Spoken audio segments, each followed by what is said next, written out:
The alarming level of foreign interference into our universities and educational institutions leaves us incredibly vulnerable as a nation.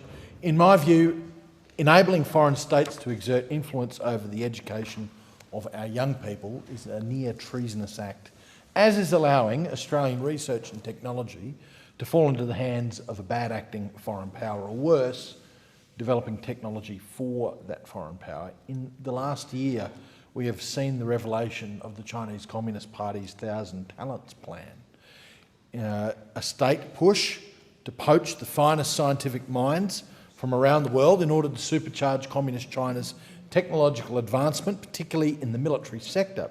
Not only does this pose a threat to our national security, the threat is coming in part from our own universities. It also robs Australia of homegrown innovations which could have significant economic benefits for the country. These universities receive billions of dollars in taxpayers' funds. These professors develop their ideas through taxpayer-funded government grants, and then those ideas are shipped off to Communist China to potentially be used against us. It's sickening. There are also 14 Confucius Institutes in Australia. These so-called Chinese language and cultural centres are set up through partnerships between Australian universities and Hanban, an organisation directly under the CCP Ministry of Education. Thus, the CCP essentially controls what is taught in Confucius Institutes, and you can guess that neither Tiananmen Square massacre nor the ongoing Uyghur genocide get a mention.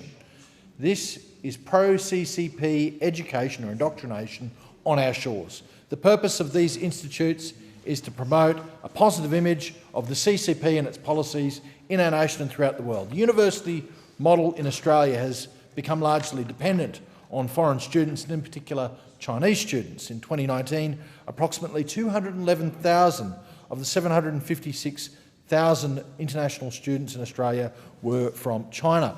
And a former University of Queensland Vice-Chancellor, Peter Hodge, was quoted as saying that without Chinese money, Australian universities would be plunged into Dickensian conditions.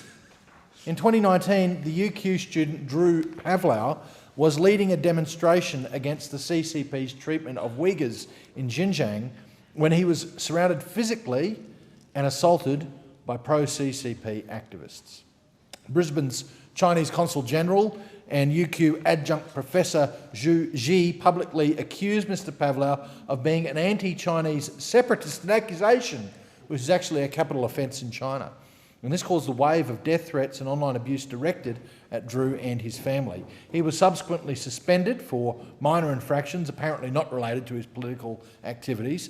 But here he is, a young man who took it upon himself to stand up for human rights abuses of a foreign totalitarian communist regime. And what's the result?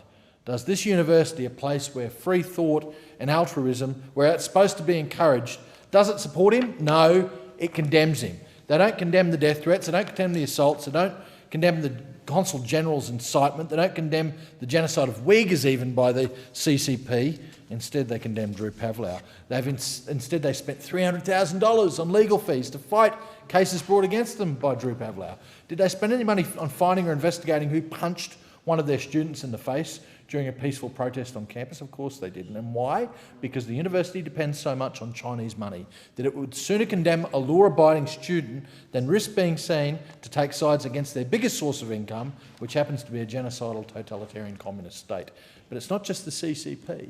In 2008, the University of Griffith sought $1.3 million from the Saudi embassy to pay for its Islamic campus and offered the opportunity for the embassy to reshape its Islamic research unit.